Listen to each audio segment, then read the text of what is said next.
Shemuel Aleph for 1 Samuel 18 through 20, and Psalms 11 and 59. And it came to be when he had ended speaking to Shaul that the being of Yohanathan was knit to the being of Dawid, and Yohanathan loved him as his own being. And Shaul took him that day and would not let him return to his father's house any more. And Yohanathan and Dawid made a covenant because he loved him as his own being. And Yohanathan took off the robe that was on him and gave it to Dawid, and his garments, even to his sword and his bow and his girdle. And Dawid went out wherever Shaul sent him. He acted wisely, and Shaul set him over the men of battle. And it was right in the eyes of all the people, and also in the eyes of Shaul's servants.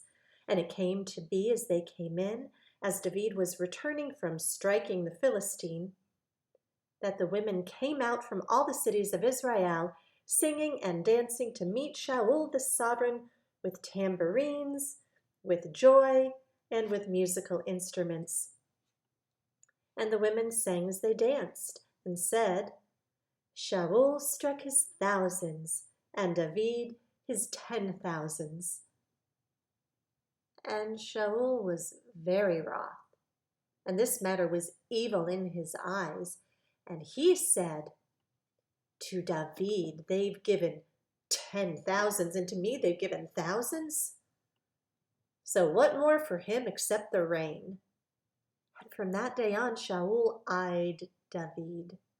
And it came to be on the next day that an evil spirit from Elohim came upon Shaul, and he prophesied inside the house while Dawid was playing the lyre with his hand as usual. And the spear was in the hand of Shaul. Then Shaul hurled the spear, for he said, let me strike Dawid even to the wall. But twice Dawid withdrew from his presence, and Shaul was afraid of Dawid, because Jehovah was with him.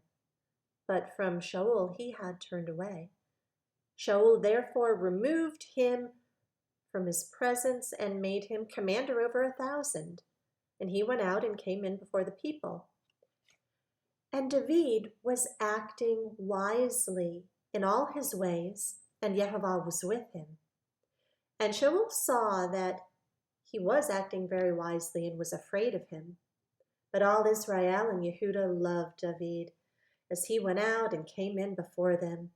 And Shaul said to Dawid, see my older daughter, Merah, I give her to you as a wife. Only be brave for me and fight the battles of Jehovah. For Shaul thought, let not my hand be against him, but let the hand of the Philistines be against him. And Dawid said to Shaul, who am I, and what is my life or my father's clan in Israel, that I should be son-in-law to the sovereign?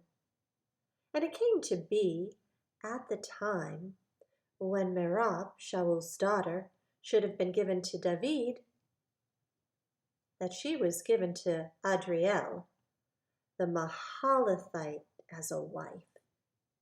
And Michal, Shaul's daughter, loved Dawid, and they told Shaul, and the matter was right in his eyes. And Shaul said, let me give her to him, and let her be a snare to him, and the hand of the Philistines be against him.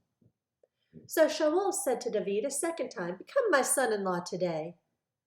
And Shaul commanded his servants, speak to Dawid gently and say, see, the sovereign has delighted in you, and all his servants have loved you, and now be the sovereign's son-in-law.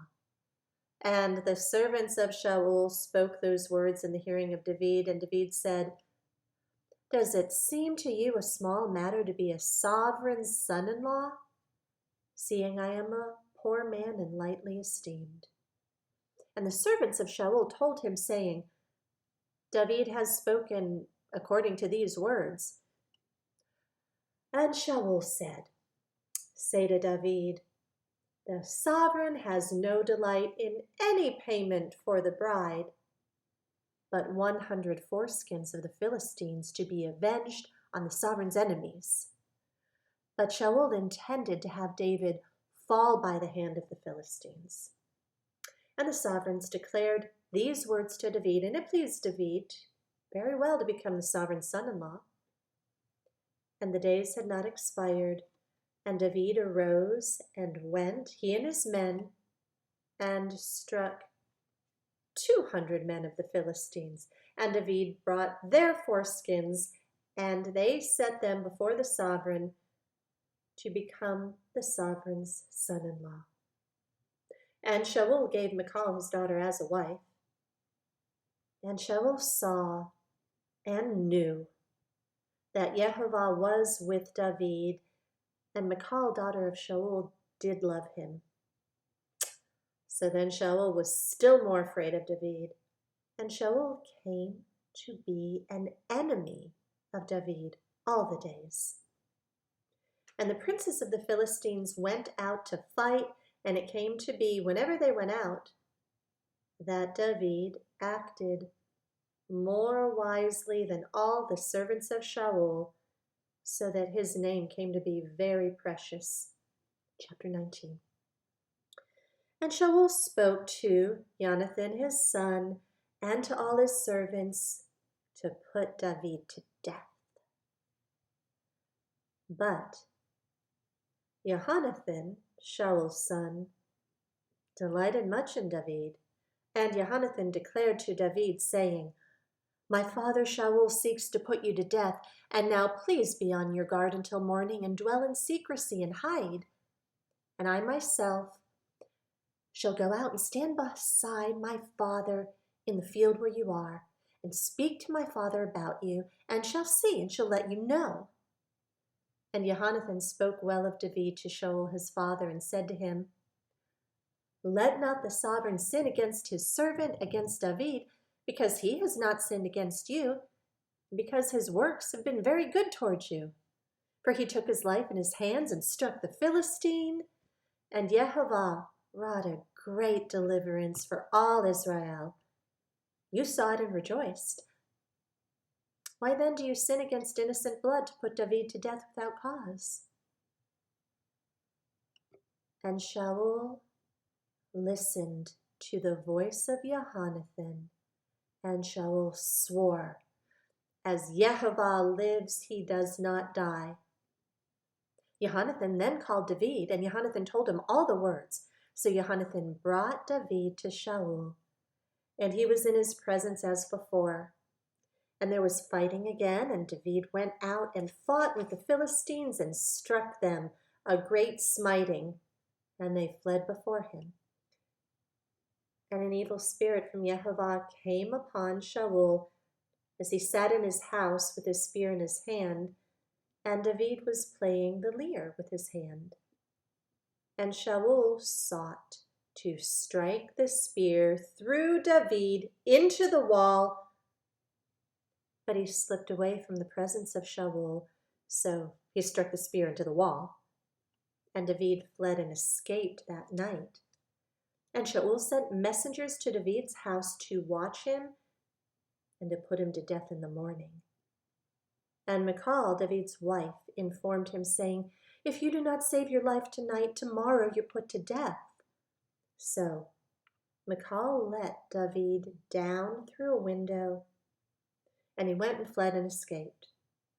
And Michal took the household idol and laid it in the bed, and put a cover of goat's hair for its head, and covered it with a garment. And when Shaul sent messengers to take David, she said, He's sick. And Shaul sent the messengers back to see David, saying, Bring him up to me in the bed and put him to death.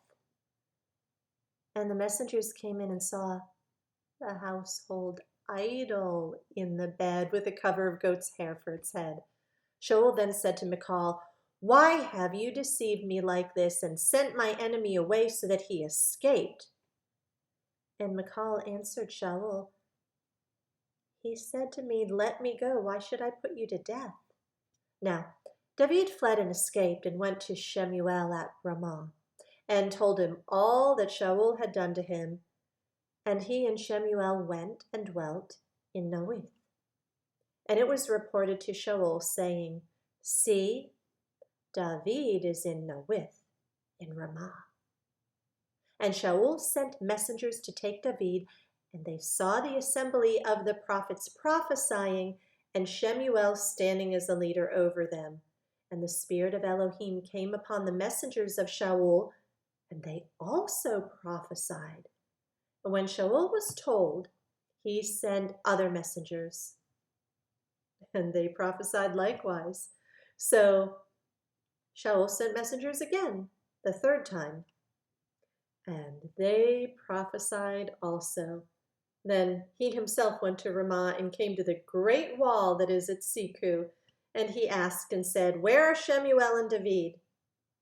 And one said, There, in Noeth, in Ramah. So he went there to Noeth, in Ramah. And the spirit of Elohim was upon him too, and he went and prophesied until he came to Noeth, in Ramah.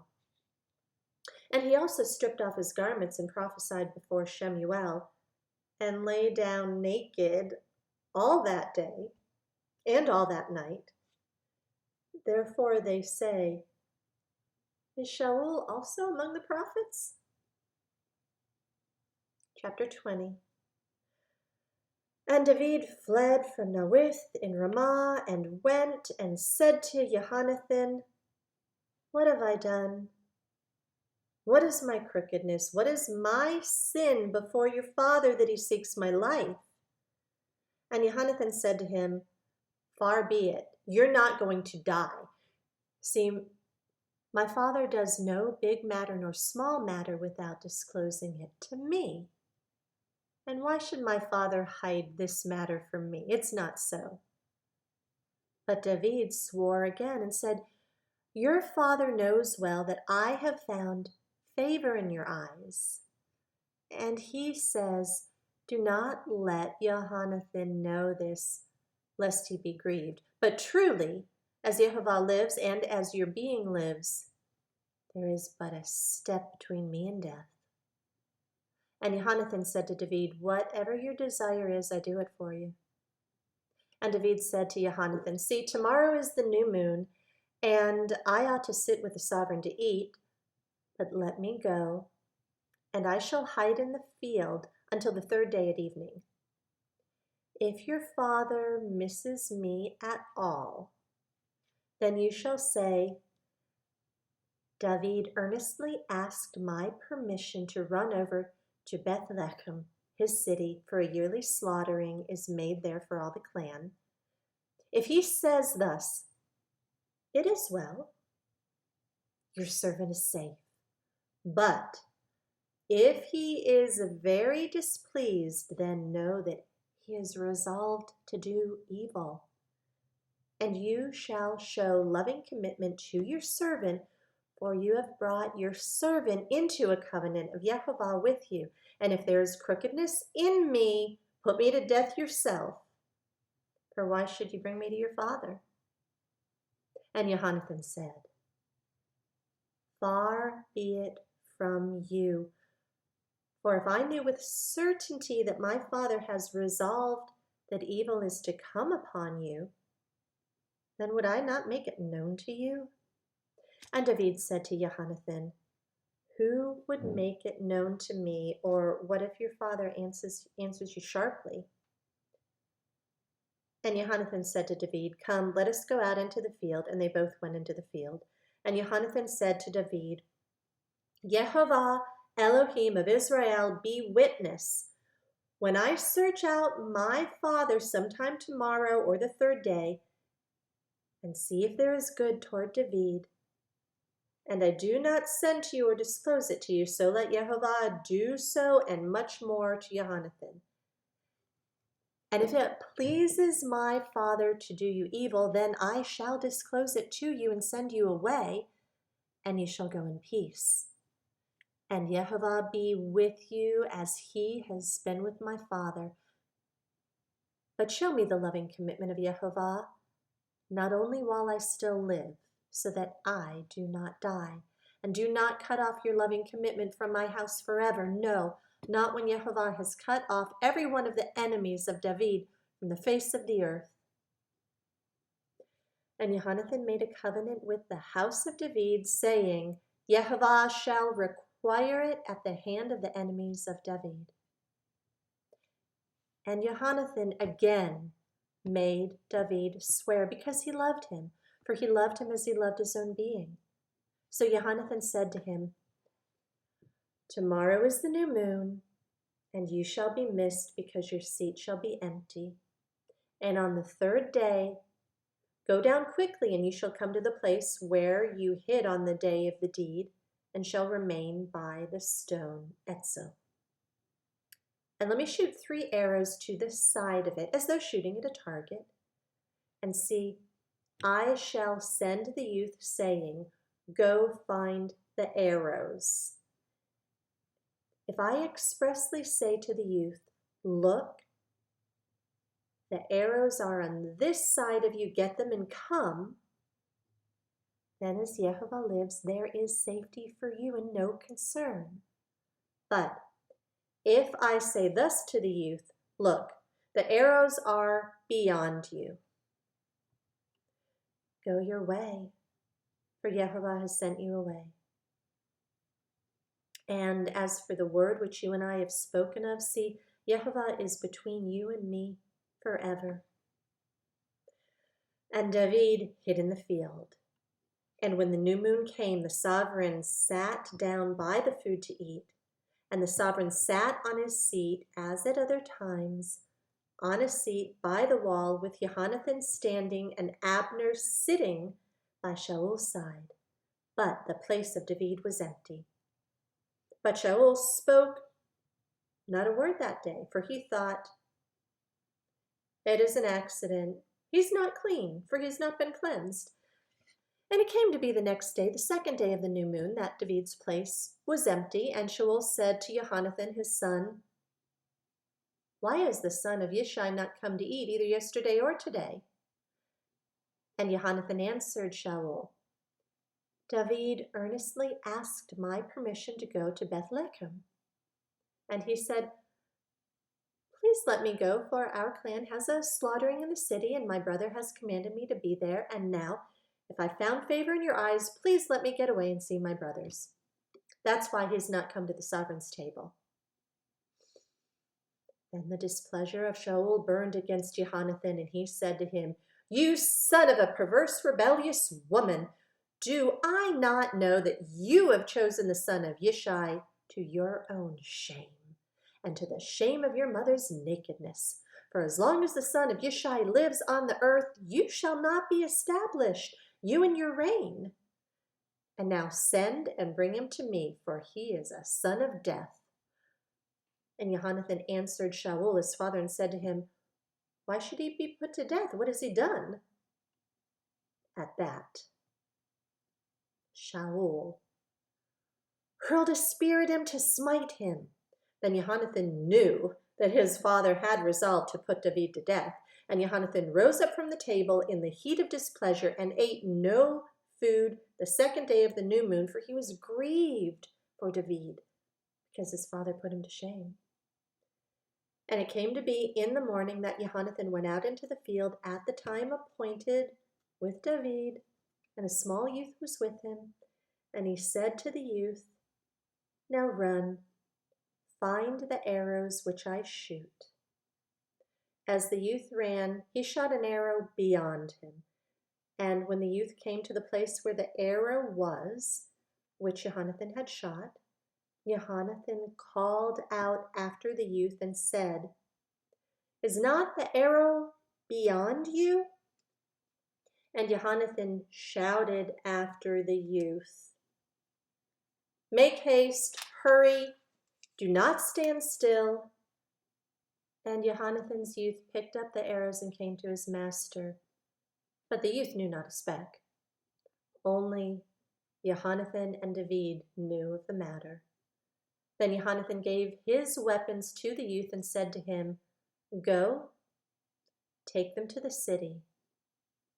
And as soon as the youth had gone, Dawid rose up from the south side and fell on his face to the ground and bowed down 3 times. And they kissed one another and they wept together, but Dawid more so. And Yohanathan said to Dawid, "Go in peace, since we have both sworn in the name of Yehovah, saying, Yehovah is between you and me, and between your seed and my seed forever." Then he arose and left, and Yohanathan went into the city.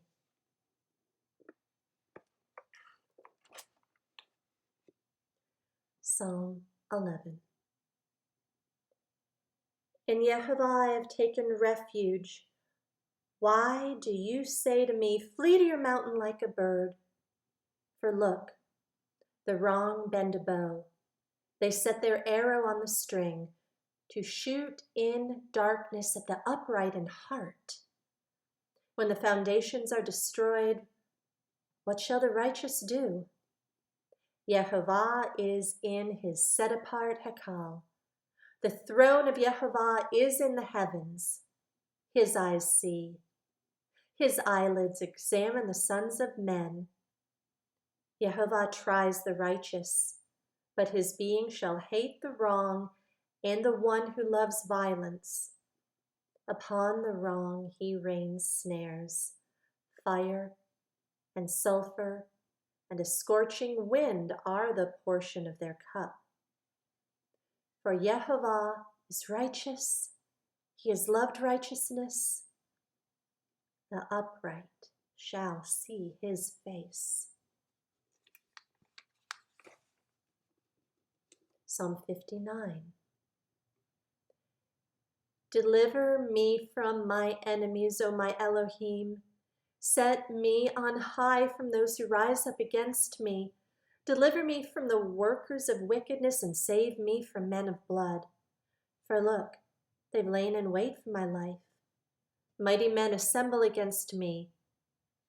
For no transgression or sin of mine, O Yehovah, for no guilt of mine. They run and prepare themselves. Awake to help me and see. And you, Yehovah, Elohim of hosts, Elohim of Israel, awake to punish all the nations. Show no favor to any wicked traitors. Selah. They return at evening, they howl like a dog and go around the city. See, they belch out with their mouth, swords are in their lips. For who is listening? But you, Yehovah, laugh at them. You mock all the nations. Oh, my strength, I wait for you, for Elohim is my strong tower, my Elohim of loving commitment. Elohim does go before me. He lets me look upon my enemies. Do not kill them, lest my people forget. Scatter them by your power, and bring them down.